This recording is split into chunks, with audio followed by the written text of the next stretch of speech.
Supreme court ने भी CP Joshi की नहीं सुनी और हाई कोर्ट के फैसले पर रोक लगाने से इनकार कर दिया। अशोक गहलोत पायलट के साथ कानूनी जंग में एक बार फिर गच्चा खा गए, क्योंकि कांग्रेस चाहती थी कि जैसा भी हो हाई कोर्ट को अपना फैसला सुनाने से रोका जाए और इसीलिए जानबूझकर विधानसभा अध्यक्ष के अधिकारों के हनन का मामला बनाया गया और उसी के सहारे पायलट और उनके समर्थक विधायकों को अयोग्य बताकर विधानसभा की सदस्यता से वंचित कर दिया जाए। कांग्रेस इसी कोशिश में है कि पायलट गुट के विधायकों की सदस्यता कितनी जल्दी रद्द हो जाए। इसी हड़बड़ी में अशोक गहलोत विधानसभा का सत्र बुलाकर फ्लोर टेस्ट कराना चाहते हैं, लेकिन सुप्रीम कोर्ट में कांग्रेस की ये चाल नहीं चली और उसने हाई कोर्ट के फैसले पर रोक लगाने से इनकार कर दिया। सुप्रीम कोर्ट ने साफ कहा कि हाई कोर्ट का फैसला आने के बाद वो इस पर सुनवाई करेंगे, यानी अब अगली सुनवाई 27 तारीख को होगी। बहस के दौरान कोर्ट ने जो टिप्पणियां की वो काफी महत्वपूर्ण हैं। कोर्ट ने कपिल सिब्बल से कहा कि अध्यक्ष की आवाज को इस तरह से दबाया नहीं जा सकता, क्योंकि उन्हें भी जनता ने ही चुनकर भेजा है। पूरी बहस के दौरान कपिल सिब्बल एक ही रट लगाते रहे कि हाई कोर्ट के फैसले पर रोक लगे, क्योंकि ये अध्यक्ष के अधिकारों का हनन है। सुप्रीम कोर्ट ने इस दौरान कहा कि अगर लोग बार बार चुनकर जाएंगे और अयोग्य होते रहेंगे तो लोकतंत्र का क्या होगा। जवाब में कपिल सिब्बल ने कहा कि हाई कोर्ट ने याचिका पर सुनवाई की और उसके बाद फैसला दिया। हमें फैसले की भाषा पर आपत्ति है। जस्टिस मिश्रा ने कहा कि इस केस की लंबी सुनवाई करनी होगी। जवाब में सिब्बल ने कहा तो हाई कोर्ट के फैसले को निलंबित किया जाए या लंबित याचिका को यहां ट्रांसफर किया जाए। जस्टिस मिश्रा ने कहा अभी नहीं, ये सवाल क्षेत्राधिकार का है। हाई कोर्ट के फैसले को सुप्रीम कोर्ट में चुनौती दी जा सकती है, लिहाजा फैसला तो आने दें। इसके पहले कपिल सिब्बल से कोर्ट ने सवाल किया, क्या पार्टी मीटिंग में शामिल नहीं होना भी अयोग्यता का आधार बन जाता है। जवाब देते हुए कपिल सिब्बल ने कहा कि कई फैसले रहे जिसके मुताबिक पार्टी लाइन के खिलाफ जाकर काम करना या फिर पार्टी की मीटिंग में शामिल न होना भी अयोग्यता का आधार बना। जस्टिस मिश्रा ने पलटकर पूछा कि हमें वे फैसले दिखाइए जिसमें पार्टी मीटिंग में शामिल न होने पर अयोग्य करार दिया गया हो। कपिल सिब्बल ने कहा कि ये केवल पार्टी की मीटिंग में शामिल न होने की बात नहीं है, बल्कि पार्टी के खिलाफ काम करने की बात है। स्पीकर होने के नाते मुझे ये तय करना होगा। कोई भी न्यायिक प्राधिकारी इस बात पर विचार नहीं कर सकता कि सदन के बाहर पार्टी की बैठकों में भाग लेने के लिए विधायक को अयोग्य घोषित किया जाए या नहीं। स्पीकर की अयोग्य ठहराए जाने की याचिका पर फैसला करेगा। इस पर जस्टिस मिश्रा ने कहा कि इसका मतलब है कि अगर कोई पार्टी की मीटिंग में शामिल नहीं होता है तो ये माना जाए कि उसे अयोग्य ठहराया जाएगा। जवाब देते हुए कपिल सिब्बल ने कहा कि ये स्पीकर तय करेंगे। सुप्रीम कोर्ट ने कपिल सिब्बल से पूछा, पार्टी के भीतर लोकतंत्र पर आपकी क्या राय है। इस पर कपिल सिब्बल ने कहा कि ये विधायकों पर है, इसका जवाब उन्हें देने दीजिए। उन्हें कहने दीजिए कि वो छुट्टियों पर थे। सुप्रीम कोर्ट ने कहा कि क्या पार्टी की मीटिंग में शामिल न होने पर व्हिप जारी किया जा सकता है।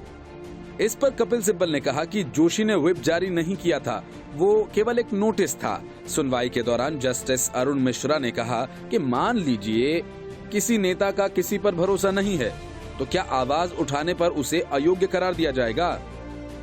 पार्टी में रहते हुए वे अयोग्य नहीं हो सकते, फिर ये एक उदाहरण बन जाएगा और कोई भी आवाज नहीं उठा सकेगा। लोकतंत्र में असंतोष की आवाज इस तरह बंद नहीं हो सकती। जस्टिस अरुण मिश्रा ने कपिल सिब्बल से पूछा कि क्या लोकतंत्र में असहमति को बंद किया जा सकता है। ये कोई मामूली बात नहीं है, ये जनता द्वारा चुने गए लोग हैं।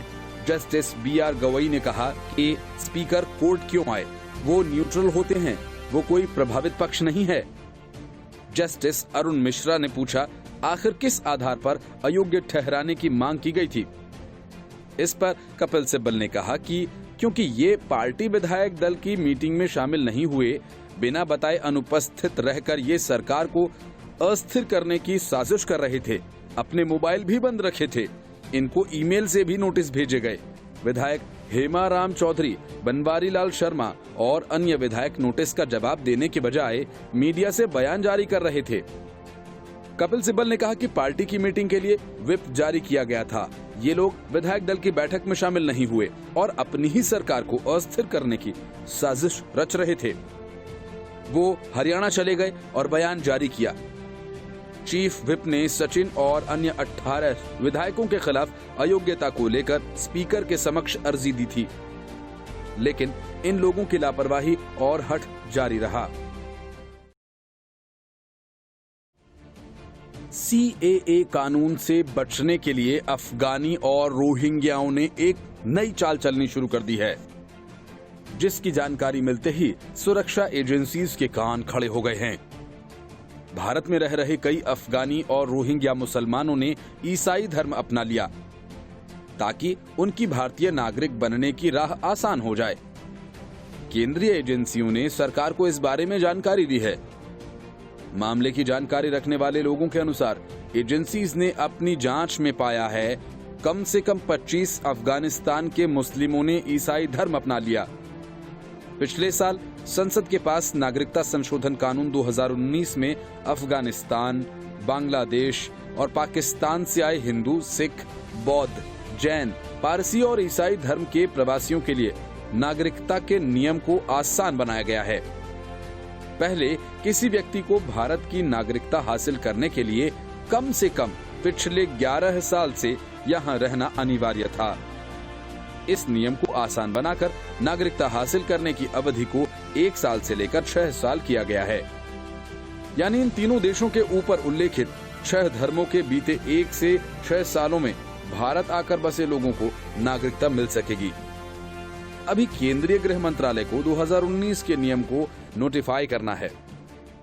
आधिकारिक डेटा के अनुसार करीब 1.5 लाख से 1,60,000 अफगानी मुसलमान दिल्ली के ईस्ट कैलाश, लाजपत नगर, अशोक नगर और आश्रम में रहते हैं। इसी समुदाय ने हाल ही में अफगान सिख निदान सिंह सचदेव को प्रांत के तालिबान आतंकियों के चंगुल से छुड़ाने में मदद की थी। इसके अलावा अधिकारियों का मानना है कि करीब 40,000 रोहिंग्या मुसलमान पूरे भारत में रहते हैं। जम्मू कश्मीर में इनकी संख्या सबसे ज्यादा है। बड़े पैमाने पर रोहिंग्या मुसलमान 2012 से देश में रह रहे हैं और अब खुद को बांग्लादेशी बताते हैं और ईसाई धर्म को भी अपना रहे हैं। पिछले 6 साल में अफगानिस्तान, बांग्लादेश और पाकिस्तान के करीब 4,000 लोगों को भारतीय नागरिकता दी गई है।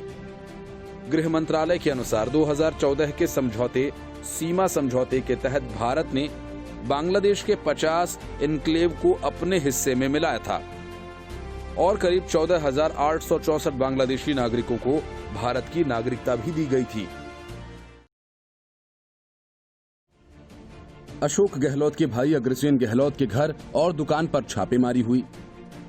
ये छापेमारी प्रवर्तन निदेशालय की तरफ से की गई।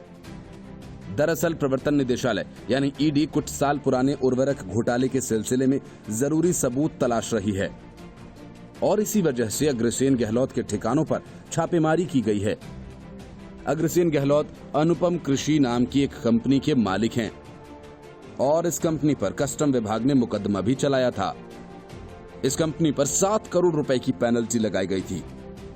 भारतीय जनता पार्टी ने नवंबर 2017 में अग्रसेन गहलोत पर आरोप लगाया था कि उन्होंने 2007 और 2009 के बीच, जब केंद्र में कांग्रेस की सरकार थी, तब सब्सिडाइज्ड फर्टिलाइजर यानी उर्वरक का सिंगापुर और मलेशिया में निर्यात किया था। बताया जाता है कि इस उर्वरक का निर्यात प्रतिबंधित है। एमओपी को देश में आयातित किया जाता है और फिर इसे सब्सिडाइज्ड रेट पर किसानों को बेचा जाता है। अग्रसेन गहलोत पर आरोप है कि उन्होंने 2007-2009 के बीच, जब वो इंडियन पोटाश लिमिटेड यानी IPL के ऑथराइज्ड डीलर थे, तब MOV सब्सिडाइज्ड रेट पर खरीदा और किसानों को बांटने के बजाय कुछ कंपनीज को बेच दिया, जिन्होंने फिर इसे इंडस्ट्रियल सॉल्ट का नाम देकर मलेशिया और सिंगापुर को भेज दिया। साल 2012 में सबसे पहले इस मामले का खुलासा किया गया था। बताया जा रहा है कि ईडी की ये छापेमारी इस उर्वरक घोटाले से संबंधित है। बता दें कि इससे पहले अशोक गहलोत के करीबियों पर आयकर विभाग ने भी एक्शन लिया था। अशोक गहलोत के करीबियों के यहां कुछ दिन पहले IT विभाग ने छापेमारी की थी। ईडी ने राजस्थान में जोधपुर समेत 6 जगहों पर पश्चिम बंगाल में 2 जगहों पर, गुजरात में 4 जगहों पर और दिल्ली में 1 जगह पर छापेमारी की। ईडी के मुताबिक ये 150 करोड़ का घोटाला है। Bureau report, news of India.